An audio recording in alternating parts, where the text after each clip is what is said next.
under fading skies. Tattered flags waving dreams in our eyes. The crowds roar like a storm on the wind. We're the underdogs fighting again.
What's going on, guys? Good evening and welcome into the program. Of course, this is Stateside Footy, and I am your guy, Steve Silver. I don't know why I just took a breath right in the middle of that, but yeah, I guess it was a long day for me today.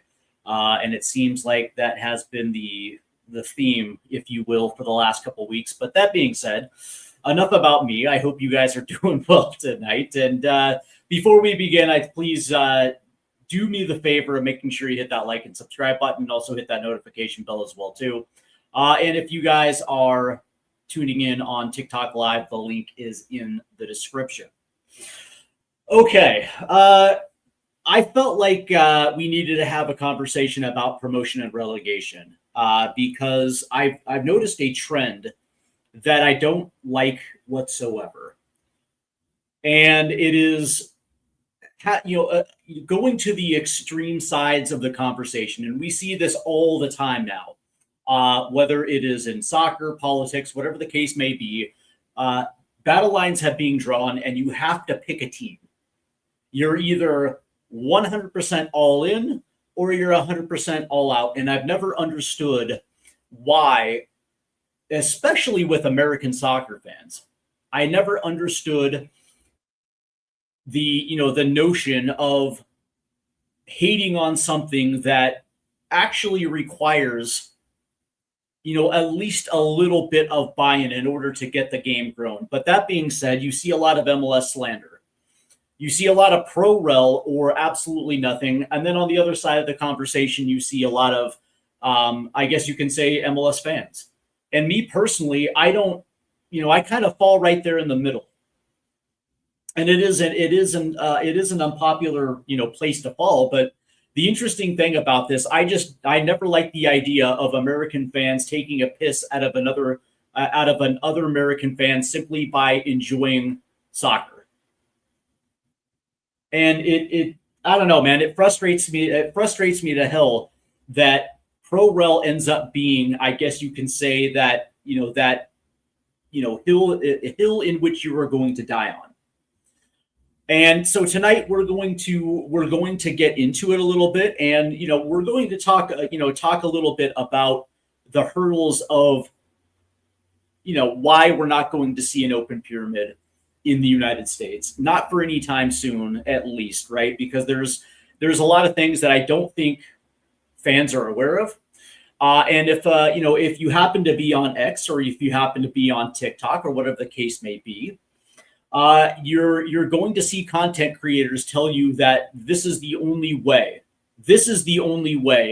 that American soccer gets better, is with promotion and relegation, having a season where there's games of consequence.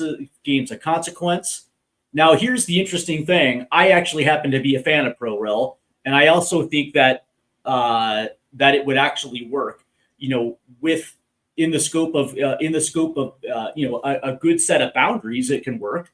I.e., like, especially because the size of our country, and when you look at the lower divisions, there's 220 USL teams out there, and so spread across the country. So you would have to be regionalized. Of course, you would have to be regionalized, but I certainly think that it would work, and I actually think it would work beautifully. But understand, I'm going to preface this by saying that, of course, I'm not a shill whatsoever. My checks are not signed by U.S. Soccer or Major League Soccer or Soccer United Marketing. And so these are literally just my opinions. Before I get into it, I want to welcome a few people here. And of course, it's Nate Ski, my guy, Nate 75, RIFC, TID, Rhode Island FC, Till I Die. And I actually saw Rhode Island not that long ago. And I got to say that that's a fun little team, Nate. I can understand why you like RIFC. Greg 1987, what's up, my guy? Hope you're all right. Hope everything is going well. Hope you've had a very successful week yourself. He goes on to say, hey, Steve, I think ProRel would absolutely benefit MLS, but unfortunately, MLS was not built for it. That's actually a misconception, because in the early concepts of Major League Soccer, it was designed to have promotion and relegation.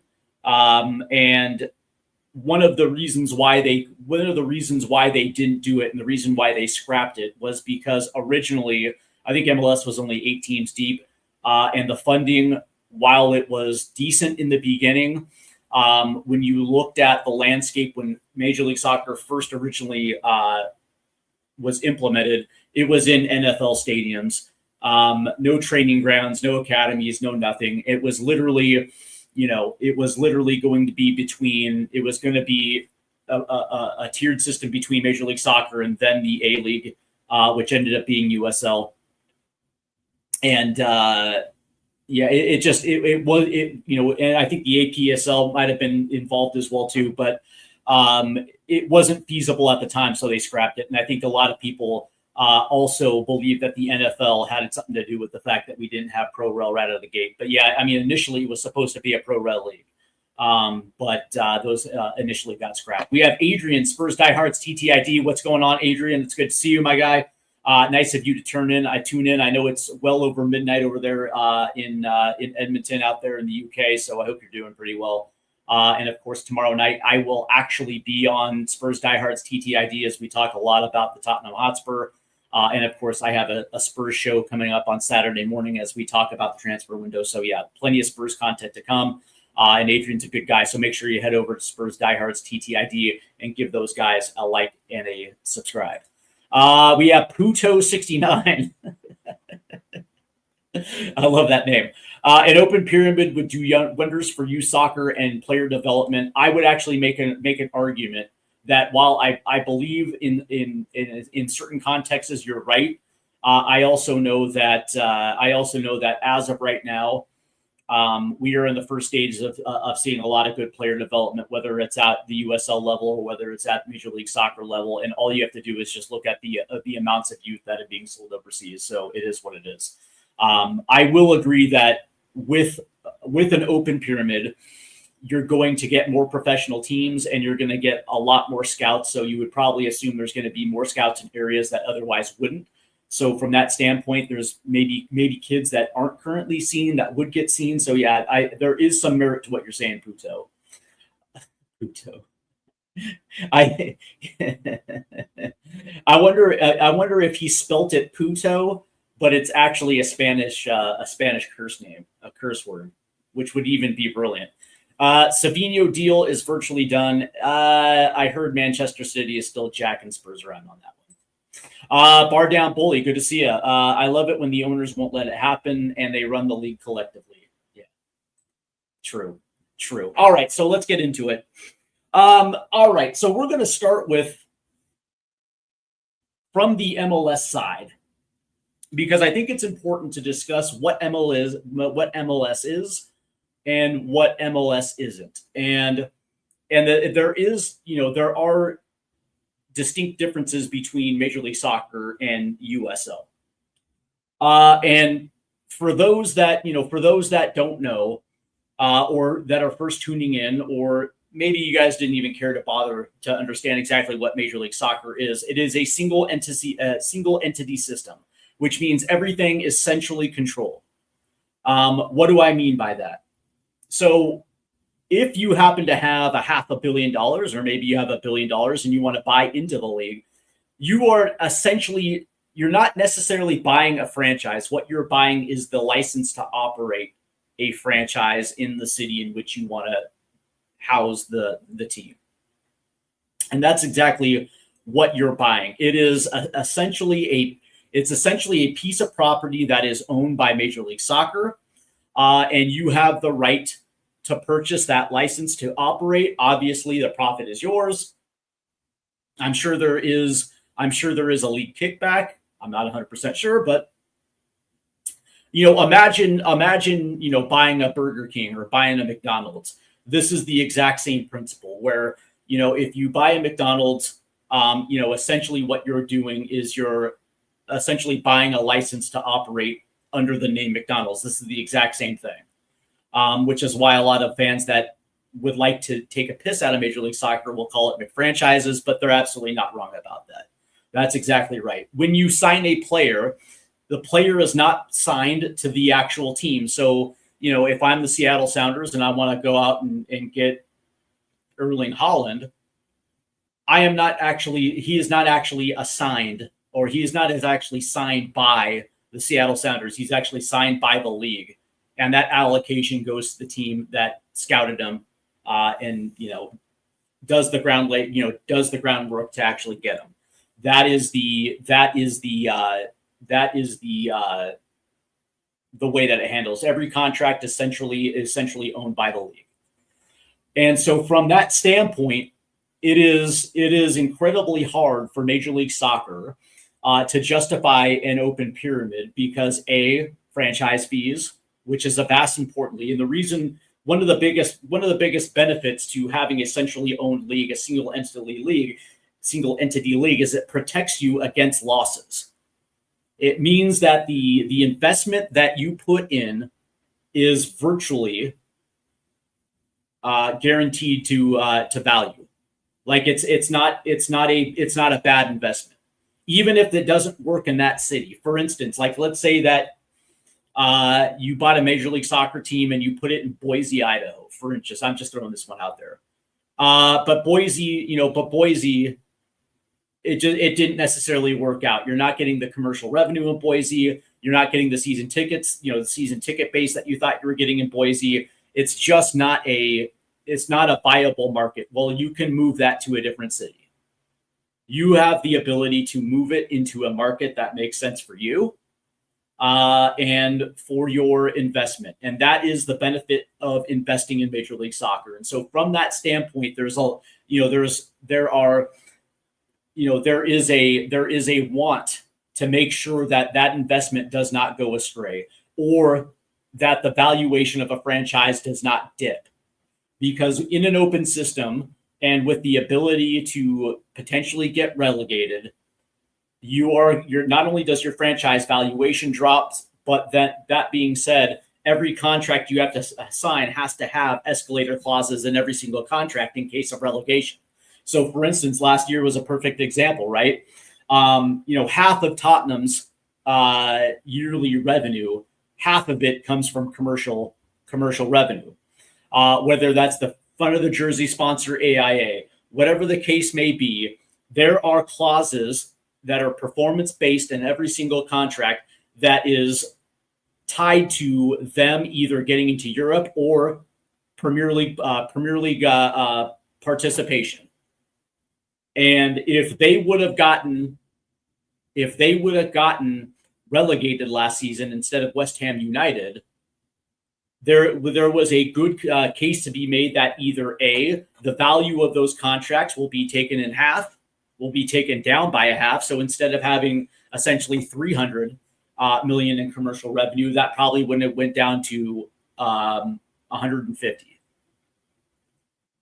Also with players as well too, there's relegation clauses in contracts where essentially that player that signed for 100,000 a week in the Premier League, all of a sudden you get relegated, that goes down to 50K a week, right? So that being said, there are protections in contracts that protect the actual sponsors. And when you think of big time clubs, and the reason why they're virtually insulated from relegation is because of everything that they built over the course of the last 25 years in the Premier League, right? They're almost too big to fail. They're absolutely too big to fail. And so when something like that happens, it absolutely could potentially be club crushing. Like when you consider, for instance, like, Tottenham pays what, 25 million a year to service the debt on the stadium that they built, not to mention that state-of-the-art training ground and all the extras that go along with it. And if they would have got relegated, there is no telling whether or not they were going to be able to service this massive overhead. And it's the exact same thing in Major League Soccer, really, if you think about it. Because I would probably assume that, for instance, if LAFC got relegated, the stadium that was privately financed, chances are a good portion of that financing comes into the tune of debt, which would be good debt. But that being said, there is an interest rate attached to that debt, right? So from that standpoint, if LAFC had a bad year and they get relegated, there's a lot of things that they still have to be able to service, and now they can't do it at the Major League Soccer level. They're not going to be able to have that type of revenue in order for them to maintain certain things about their organization. And now they're doing it at the USL level, which you're essentially doing it at half the relative income. And so from that standpoint, when you're talking about owners in Major League Soccer, that's a non-starter. That's the entire reason why they bought in, because of the fact that they can never be relegated out of the league. And so from that standpoint, it's something that I especially if you were, it's different, right? So like if you were the San Jose Earthquakes that, after, the original San Jose team moved to Houston and they bought back into the Major League Soccer way back when, maybe they only did it at $10 million. But if you're a recent expansion team over the last 5 years where you had to pay anywhere between 500 million and $1 billion, and that's not including the stadium and everything that goes with it, the last thing you want to do is put yourself in a position where you can't service the overhead. Because the idea for a Major League Soccer franchise is it's not the upfront cost of paying for it. It's what happens when you sell it. Because that's the reason why sports owners buy these franchises or they buy these clubs over in Europe, because it's all about when they sell it. That's the end game.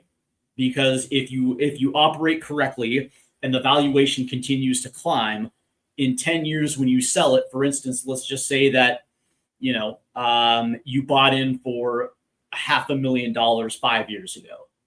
10 years from now, that there's a very good chance that franchise is going to be worth $1.5 billion, $2 billion.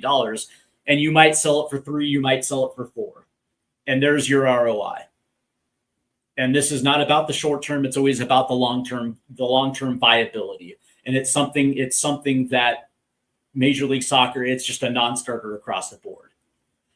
The other thing is the actual single entity model itself. Because it's insulated, because it is, essentially, I hate to use this term, it's essentially recession-free, except when there's a recession. But the interesting thing about this is if they were to open the pyramid, okay, if they were to, let's just say tomorrow, they were to open the pyramid, 2 things would have to happen. Number one, in order to do it, they would have to buy the USL and bring them into the single entity model, and have and it's not just USL, but it's also the EPSL and all these other amateur leagues across the country. They would have to buy them and bring them into the fold in order for them to be able to pull off something like that. Because one of the things about that is, and this is for tax purposes as well too, because the single entity model allows this league to operate outside the antitrust, just like Major League Baseball, National Football League, NFL, whatever the case may be. they are not subject to the antitrust laws. Or they would have to scrap the single entity and go to, I guess you can say, what the USL does now, which is like the independent franchise model. But these are two things that Major League Soccer will never do. Number one, they can't afford to buy the USL and every single amateur league around this country. They can't do it. Now, granted, Major League Soccer has money. They do. They're actually, I mean, when you look at the real estate holdings, it's over $26 billion. So from that standpoint, they could, if they wanted to, they could leverage certain parts of their portfolio if they really wanted to do it. But that being said, they really don't want to do it. They can't, like, you know, from a liquid standpoint, they're not going to be able to do it. And when it comes to scrapping the single entity model, they're not going to do that either, because it would be foolish for them to do it at this stage. This is something that they've been cultivating for 25 years now, through their entire expansion process. And you also have to understand that the league itself votes together, and I would probably assume that you're not going to get one owner that would agree to do something like that. You might get some owners that would be willing to buy up certain leagues if they wanted to do something like that. But chances are pretty good you're not going to get one single vote to restructure the single entity. Let's see. Greg 1987 says, crazy to think that the first 10 MLS teams, it was only $5 million to franchise the inaugural season. Yeah, dude, weren't the 90s great? And back in the 90s, like $5 million for a franchise, even then it seemed kind of steep, but yeah, it is kind of interesting. David Beckham got a hell of a deal in the modern era. You ain't lying, Greg. For those that don't know,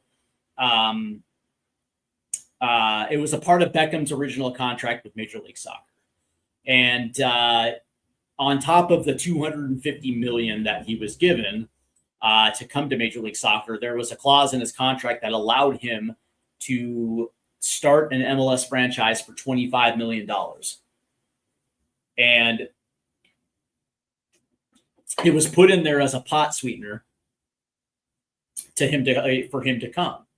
I probably guarantee you Major League Soccer never thought for 1 minute that David Beckham would ever actually activate that clause in his contract. But that being said, that's exactly what he did. And of course, he had some very good business partners to go along with him for Inter Miami.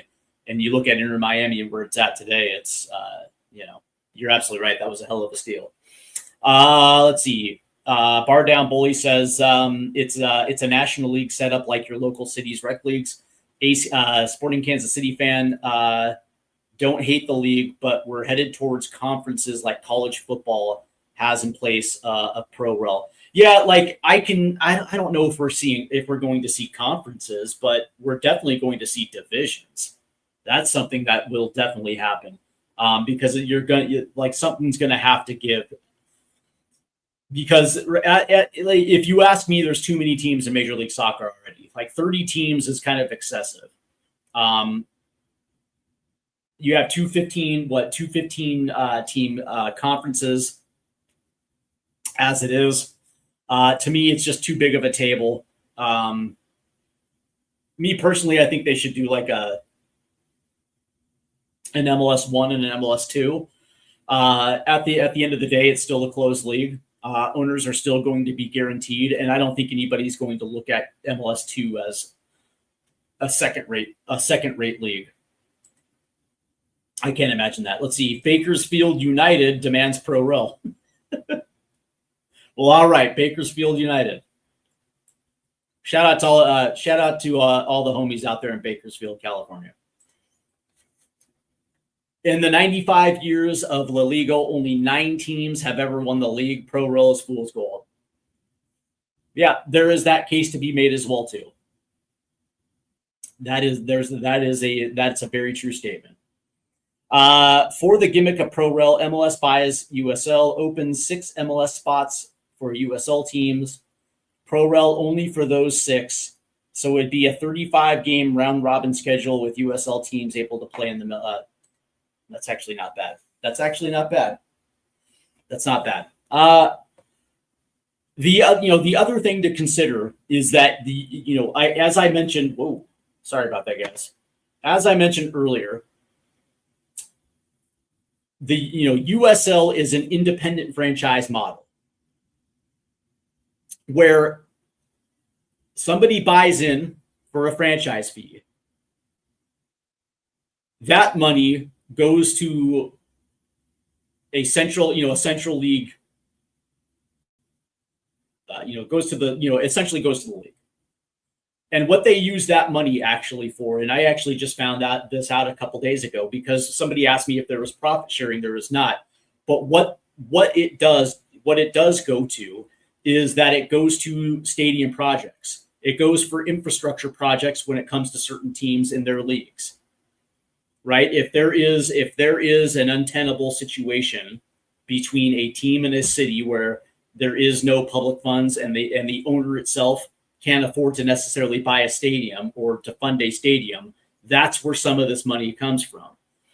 So stadium and infrastructure projects, whether that's stadium or training ground purposes, it goes to scouting, which is actually kind of interesting as well too. Yes, it goes to promotional efforts and some of these other things, but it's not like the USL is just is pocketing this cash. They are helping their teams in their league, just not in the way of like solidarity payments, straight money for teams. But that being said, what owners do get out of this deal is the fact that they're independently owned. There is no central ownership, which means that it's on the onus of the owner to be able to give it a go in whatever market that they're actually in. And when you look across the USL and you see viable, healthy franchises, whether that's in Rhode Island, whether that's in Charleston, Louisville, Tampa, Detroit, Phoenix, it's you're starting to see Pittsburgh. You're starting to see a lot of flourishing towns and a lot of flourishing owners that have actually seemed to get it right. The other thing that they have is no salary cap. And teams are going to be able to spend whatever the hell they want to spend relative to their revenue. Granted, most teams spend around about $1 million a year, 1.5 million on their roster. So from that standpoint, obviously, smaller stadiums, smaller revenues. But that being said, one of the things that they are doing is they are launching a premier division, a Division I league. And the runway for this is since they announced it seemed about 4 or 5 years. And I think this is going down in the 28-29 season. So it's going to be an 8-team first division.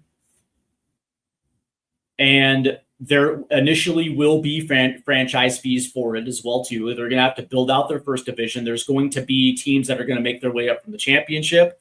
So I would probably assume you're going to get 4 new teams with 4 existing coming, like the 4 best championship teams are going to go up to start.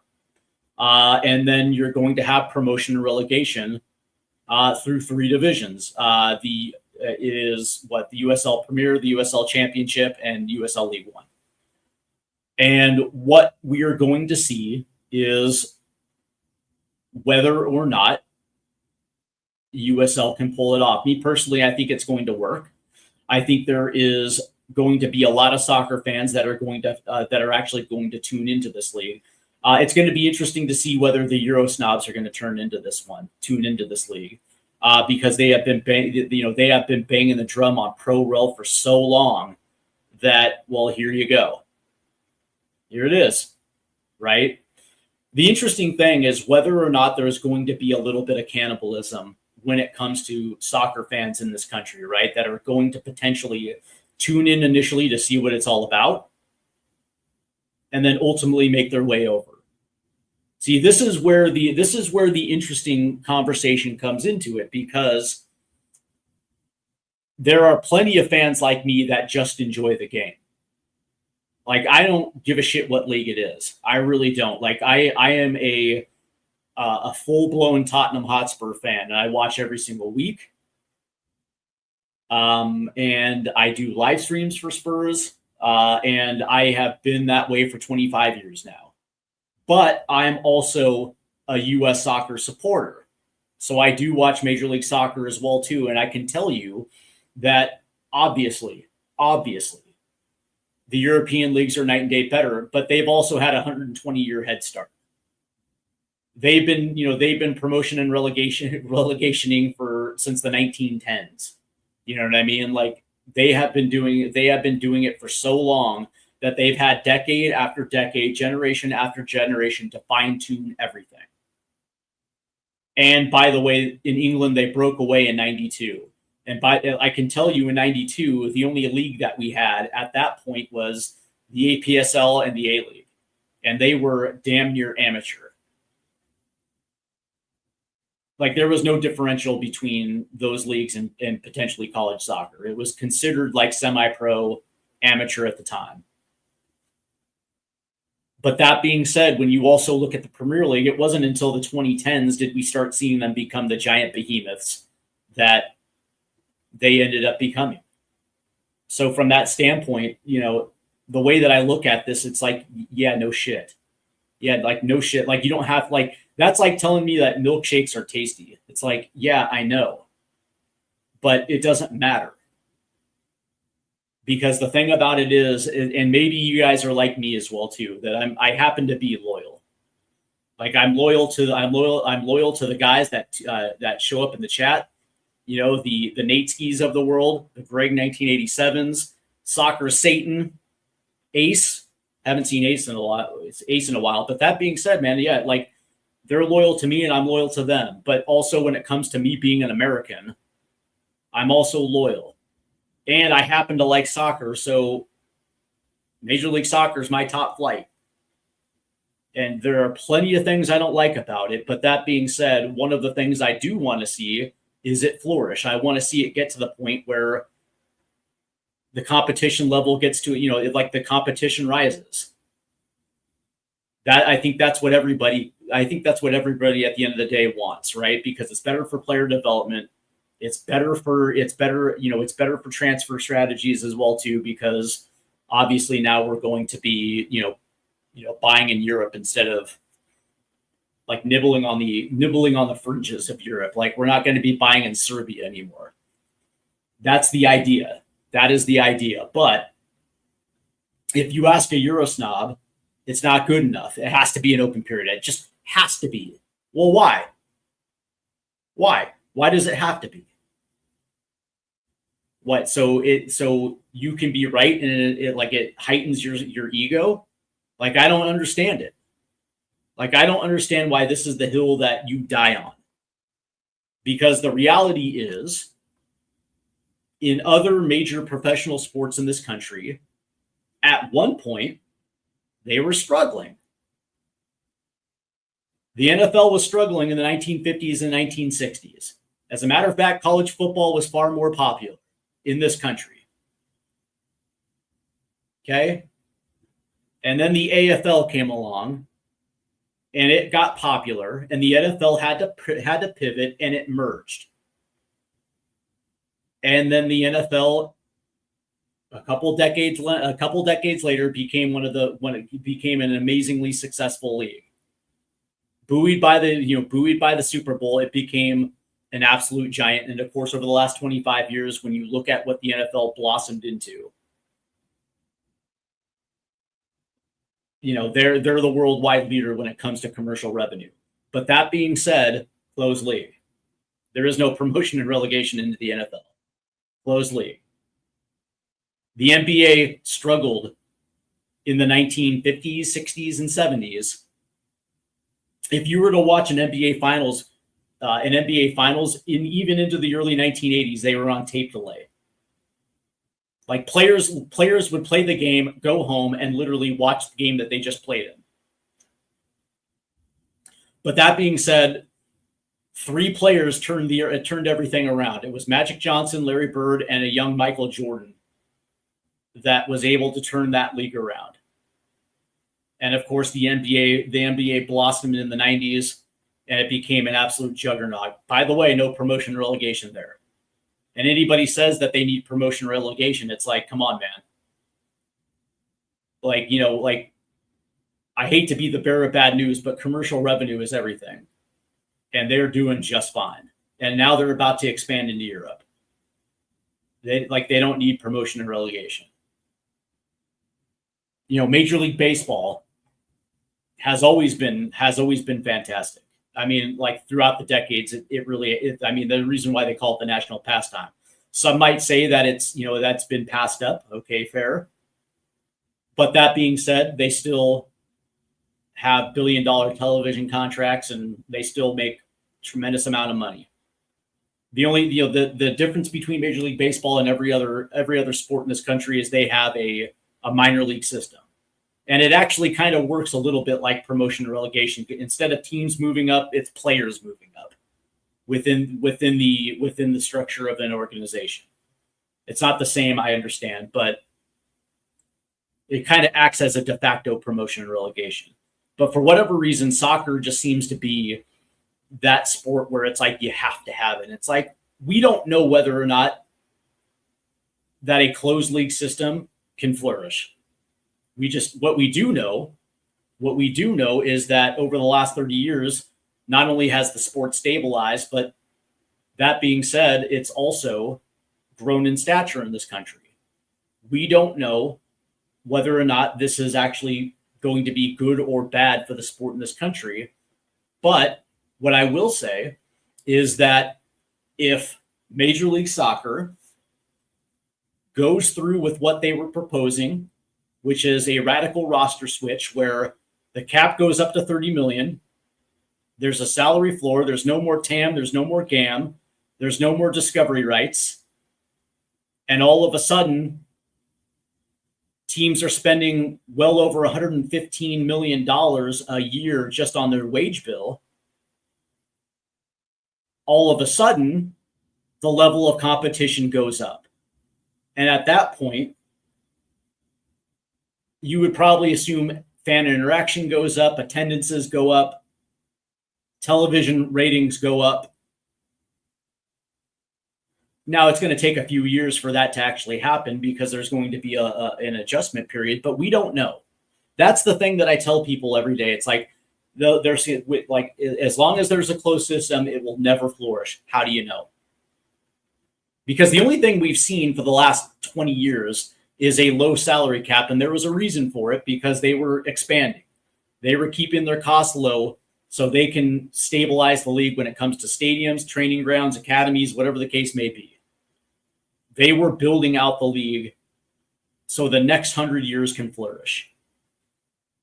And chances are Major League Soccer will be around in 100 years. And there's a good argument to be made that, if they do that and raise the cap and teams are spending over $115 million on wage bills, all of a sudden now we're a top 6 league in the, like when it comes financially speaking, we're a top spot.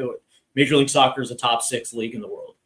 It'll be better than the French League On, but it'll be right there in that mix. It'll be right there in mix with some of the highest spending leagues in the world. We don't know. The other thing, though, and by the way, again, this sounds like I'm anti-pro rel. I'm not. I actually enjoy pro rel, and I think it would do wonders. But I'm also a realist as well too. It's not a magic wand that you can wave and everything gets better, because there's going to be growing pains along with it that are going to last a decade probably too. Because the reality is that outside of Major League Soccer, not enough teams can even meet the requirement for promotion. Let's see. Promotion relegation is not the magic bullet that pro rel zealots believe. Yeah, well, here's the thing, and don't let zealots fool you, right? Because they're not stupid. They're doing this for engagement. They're putting out a salacious tweet or a TikTok post to get engagement, right? The guy who encapsulate this, and I don't like to call people out, but there's a guy on Twitter by the name of Ben Fast, and this dude is all about engagement. And I will never call this dude an idiot, because that's his shtick. And it's like, obviously he knows, but it's not about that. It's about getting as much engagement as as humanly possible. And that's the thing. It's like, when you see it, understand that this is about engagement. It's not about the conversation. Let's see. Pro rel zealots don't know, or they don't care to know, that the lower league teams need to meet financial. Yes, and I'm about to get into this as well too. This is the other thing about this. I'm glad you brought that up loud and clear. I will watch, but where will those USLB games be played on local cable? Yeah, see, that's the thing, right? We don't know. Right now, the USL has a deal with CBS Sports. They do well on CBS Sports, but once they launch their USL premiere, it's going to have to be on a television deal that's easily accessible for fans to be able to watch. They're going to want as much engagement as humanly possible. Let's see. They are not Euro snobs because they're not from Europe. Yeah. Well, no. They're Euro cucks. Fair. I was going to say, yeah, they want, like, these dudes are dying to be European. Pro rel weirdos secretly want soccer in the US to fail. Some, but that would be absolutely devastating. And by the way, if you're openly rooting for the demise of American soccer, you're not a friend of mine. Nor are you a fan of the U.S. men's national team, because one hand feeds the other. And if you're actively rooting for soccer to fail, then you're absolutely rooting for our national team to fail. And unfortunately, I will never. I'll never have those dudes on my show. Also, are we following all this recent transfer? Yeah. So many that Mexican social media is going crazy. The difference is Liga MX has set the transfer bid so high that European teams are turned off, and they automatically come to the Major League Soccer, the USL, because they're able to get cheap deals on talented labor. Like right now, Major League Soccer and the USL is cheap labor. That is the selling point for European teams. Like home dude that's going to Crystal Palace, Xavier Gozo to Crystal Palace. I think it's like what, 10 million, which is nice for a Major League Soccer team, but in the context of global soccer, a $10 million transfer fee is absolutely nothing. Let's see. Greg says, I'm for pro rel. I don't want soccer to fail in the U.S., and I have no perfect answer, and not sure anyone does. Correct. That's because Liga MX teams spike the price for their players, and it's wrong. Yeah. Well, on the one hand, you can say that it's good because they're keeping young talent in Mexico, and it's something that Mexican fans and different generations of Mexican fans can appreciate. But if you're a player, you want to challenge yourself at the highest levels, which means you're ultimately going to have to leave Mexico for a spell. But that being said, it's like if you're a 19-year-old kid and you're insanely talented, and a Real Madrid or Barcelona or a couple Premier League teams want to buy you, and Chivas or Club America or Toluca or Monterrey is giving a 19-year-old kid $5 million a year to stay, kid's going to stay. I mean, probably comes from poverty, and all of a sudden you give him $5 million a year over 5. Yeah, of course he's going to stay. And they set the transfer price high because they know that European teams are going to be like, I'm going to go to the US to get talent. The only problem with that is, Liga MX has stagnated. And now that they've gotten rid of promotion and relegation, there is going to be a case where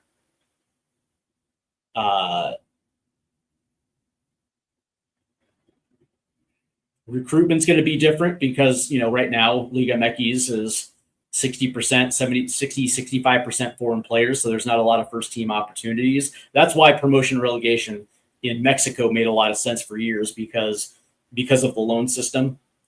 And also lower division teams also did a very good job of scouting as well too. And so from that standpoint, it was better for for the Mexican national team. It was better for Mexican football in general when they had it. And now it just seems like they've detoured a little bit off of it. But that being said, it was different because for years they already, they had the infrastructure in place in order to do it. That's the reason why they had promotion relegation for decades, because just like England, they had a head start. They had a large head start for years. Let's see. If you are a New Mexico United fan, I feel for you sincerely. Those fans want to be part of the big leagues, and Pro Rel is their best shot, but it's also the case with the NFL, NBA, etc. Yeah, but here's the thing. In a few years, they will be able to have a shot at the big times because there's going to be another first division league. So I don't feel sorry for them at all. As a matter of fact, it actually might end up being better for the New Mexico Uniteds having promotion relegation with inside the USL. Liga MX teams are doing a disservice to themselves by demanding higher transfer fees for their players, which then harms their development systems. In a sense, yes. In a sense. The interesting thing with it, though, is that you're only going to be able to develop relative to the league in which you play. If that league is at a certain level, you might have a kid that's going to play at a high level there, but your development is relative to the level of your league, which is exactly why you want your players to go to higher leagues, because you want that development curve to continue to grow. The one thing you do not want to do is plateau, and that is the problem with Mexican wonder kids staying in Mexico, is that they're going to get comfortable. That's the first thing. The second thing is they're only going to develop to a certain level before ultimately they plateau. And that's not good for the Mexican national team. Off topic, but what do you think of Mexico possibly leaving CONCACAF? I don't think they're leaving CONCACAF at all. At all. Well, here's the interesting thing, right? Two reasons. Number one, money. CONCACAF, even in a non-World Cup year, makes more money than CONMEBOL. Now, granted, CONMEBOL is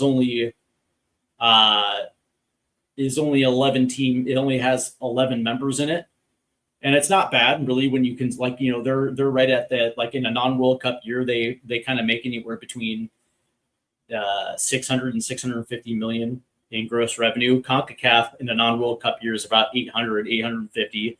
This year, because we also had a World Cup on our soil, it was over $1 billion.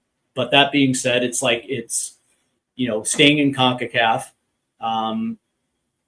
Not only is it financially viable to stay in CONCACAF, but from a competitive standpoint, it's easier for Mexico to get to a World Cup. If they go to CONMEBOL, they're going to be like the 5th, 6th, 7th best team in CONMEBOL.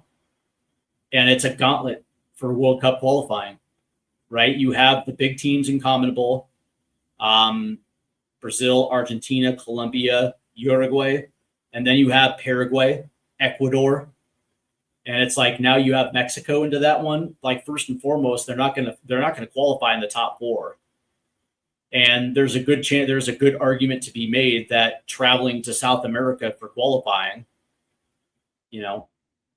they're going to run into a gauntlet. I still think they do qualify, but it's going to be as the 6th team out of CONMEBOL. We're in CONCACAF. Depending on the World Cup cycle, they might qualify first. They might qualify second. They're going to be in that either in that 1, 2, or 3 position. Why would you take away the easy road and do it for less money? Let's see. I don't follow transfers as much, but this window seems to be much different than usual. What, for Major League Soccer or for the global soccer market in general? certainly is for Spurs. What's my opinion on Infantino? My opinion is that he's not going to have a job for much longer. I certainly don't think that FIFA is going to call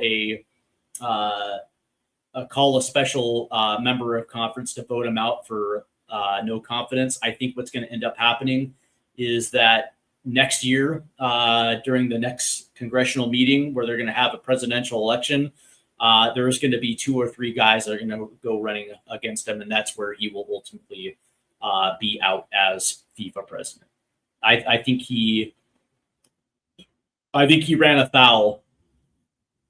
Now, granted, I still believe that UEFA was the one that leaked it. I believe thoroughly that FIFA and Infantino didn't want the news leaking about his plans to spin off, and I think it was UEFA was the one that did it.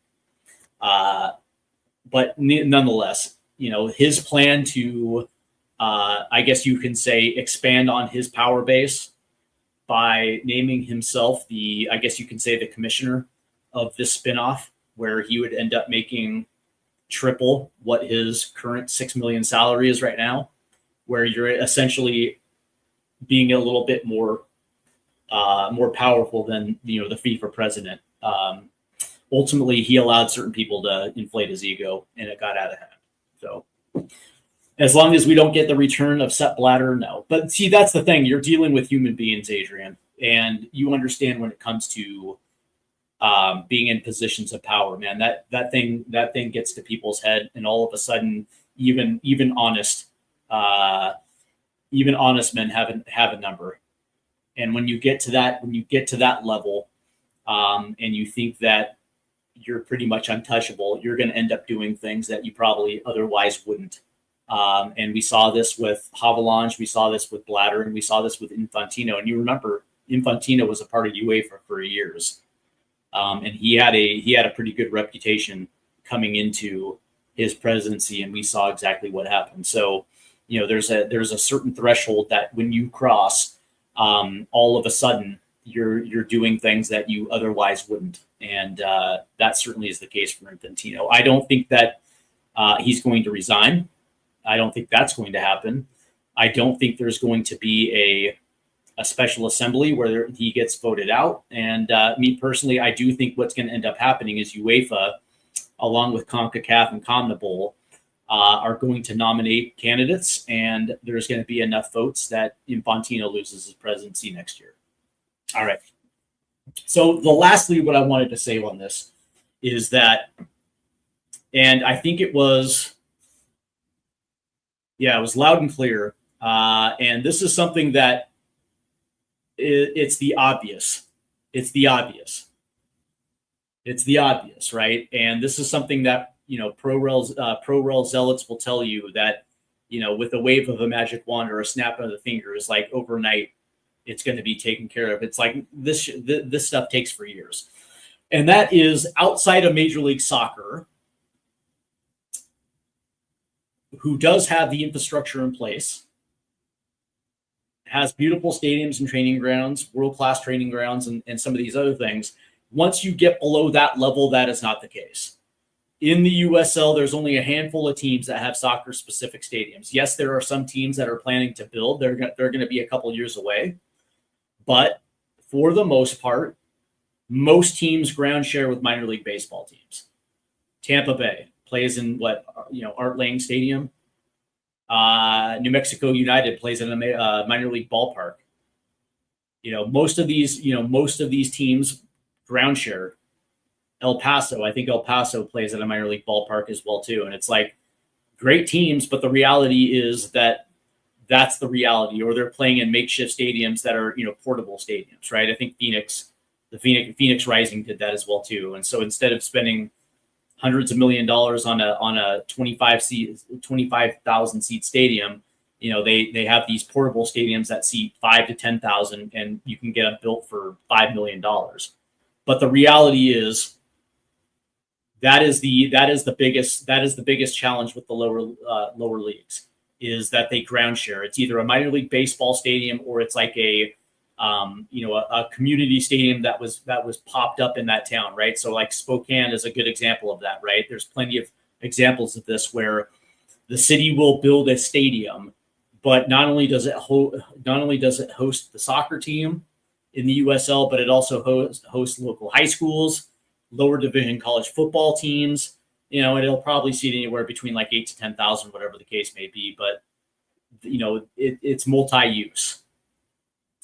And when it comes to training grounds, generally those are ground shares as well too when it comes with local universities, colleges and universities in those areas.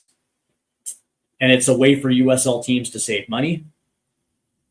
And that is the biggest challenge, because when you're looking across the board at the USL Championship, USL League One, there's a lot of teams that don't meet the minimum requirements for promotion. So what you're going to end up seeing is, because again, everything is relative to the revenue that you draw.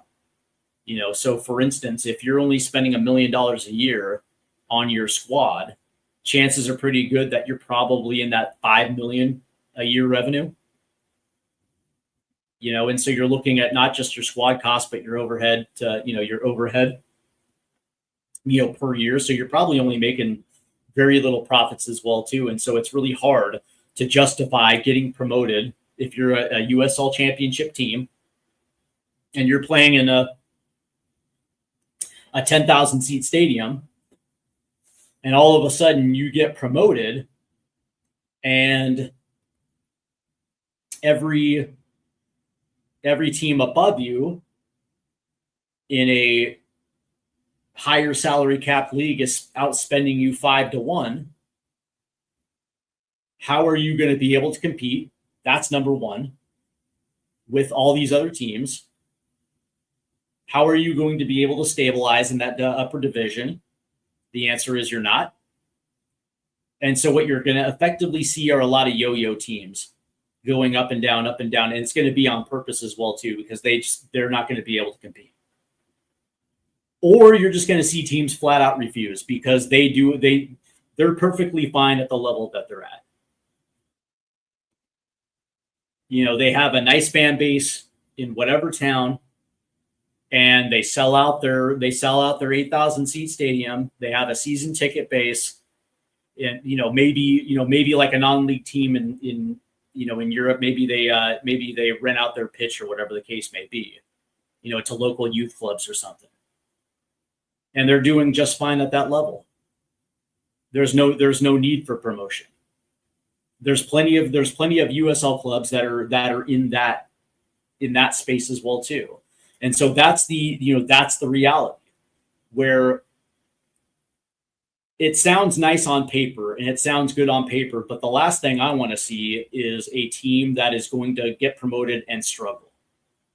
Because not only do you have to factor in squad costs, but you have to factor in travel costs, and that in itself has a position to be debilitating as well too. Now, one of the things that I will say with USL's promotion and relegation is that it's going to attract a different kind of investor. And I've been on record by saying this as well too, that multi-club ownerships that you see in Europe are probably going to buy into the USL because of the promotion relegation angle. Because number one, cheap teams are going to be cheap. They're not going to start a new franchise, but they'll certainly buy existing teams. You can buy a League One team for $10 million. This is exactly like the Wrexham effect, right? Where they bought a non-league team for $10 million and they completely revitalized the entire operation, whether that's redoing the race course ground, redoing the training grounds, and making it attractive as they climb.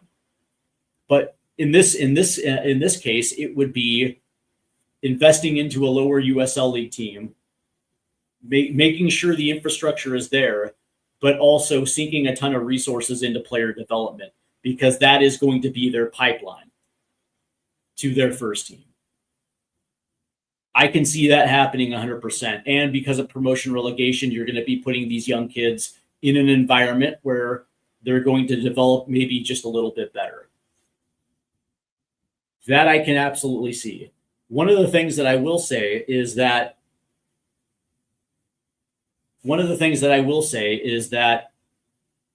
it's going to take time.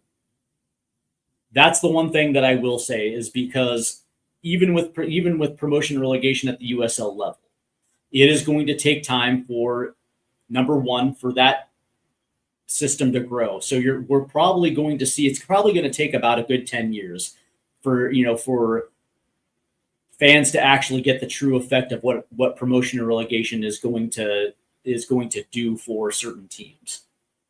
Certainly what's going to end up happening is you're going to see teams on the top end of the Premier consolidate and try to become bigger clubs, try to insulate themselves, if you will, from relegation. We see it in every single year, every single league, whether that's in England, whether that's in Germany, whether that's in Spain and Italy. There is a group of teams that are insulated from relegation. And I would probably assume you're going to see that after 10 years as well, too. But it's going to benefit player development. I believe that 100%.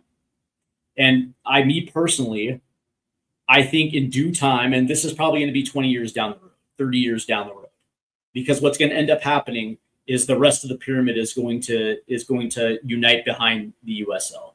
So you're going to have MLS over here, and you're going to have the USL over here.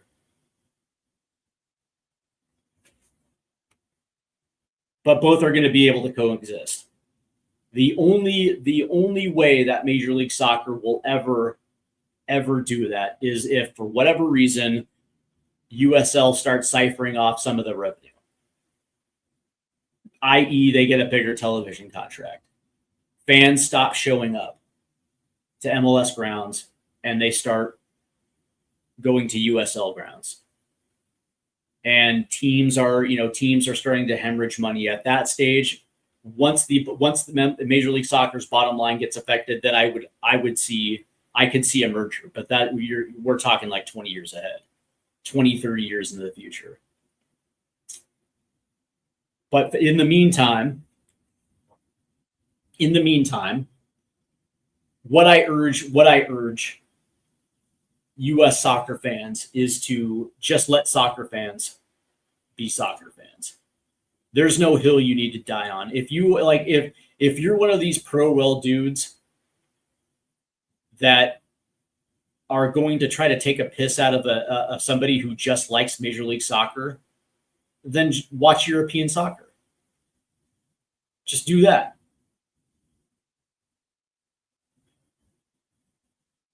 And let other American soccer fans just enjoy it for what it is. There's nothing wrong with that. But that being said, what I will say is that promotion and relegation, it's going to work in this country, but the idea of a united pyramid is fool's gold, because it's just not going to happen. There's certain things that are at play. And Major League Soccer wants no part of it. I mean, in Larry Bird's introductory press conference as the new GM, or excuse me, the new commissioner, I get one of the first questions was, what about promotion and relegation? And he said, no, it's not a way to build a league. Okay. Well, there you go. That's the answer. It's not the answer everybody was looking for, but it is what it is, man. It is what it is.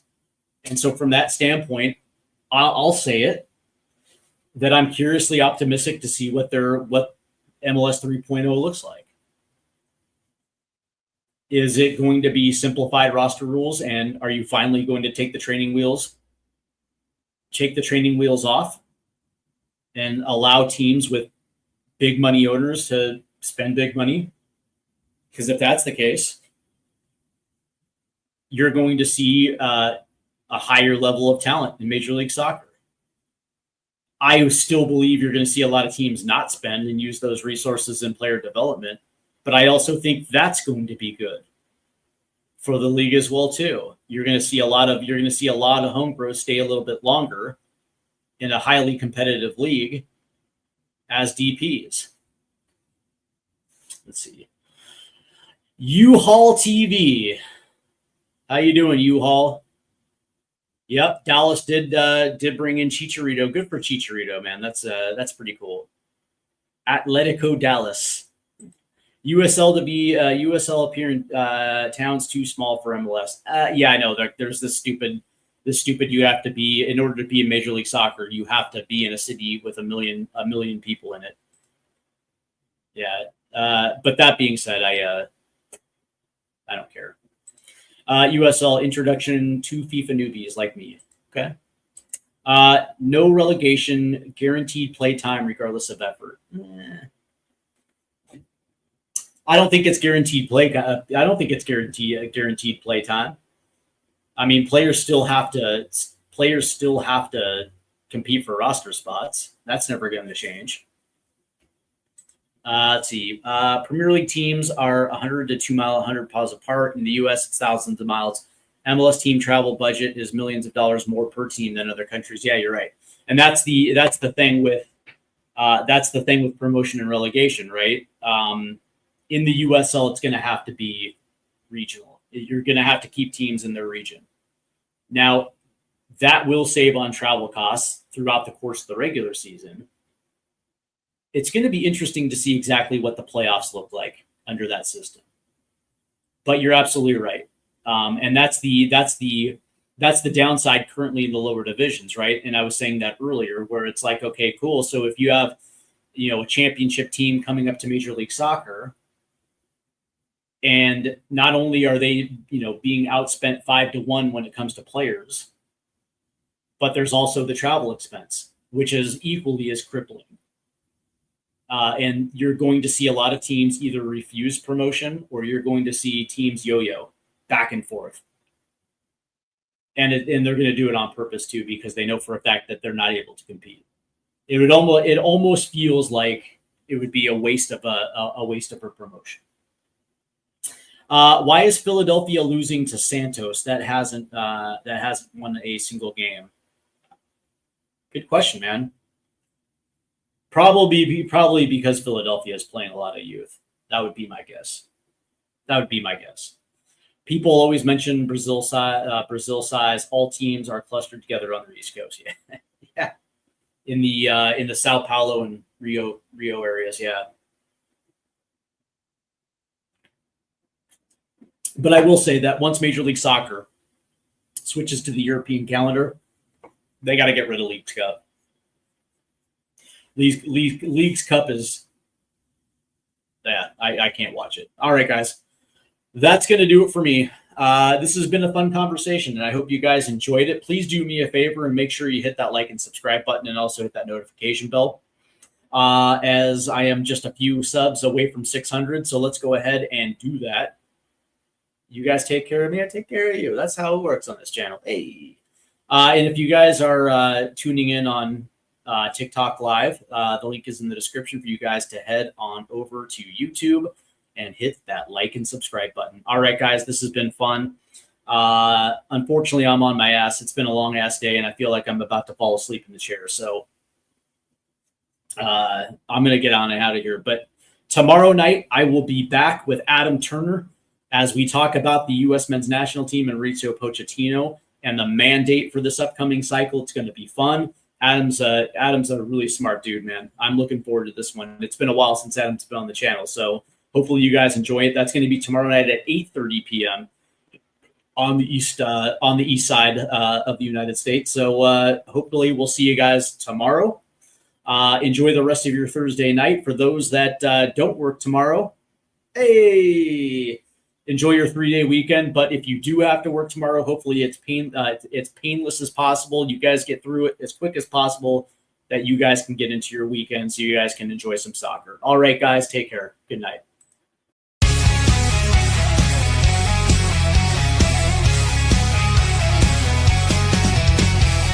Rusted goalposts under fade.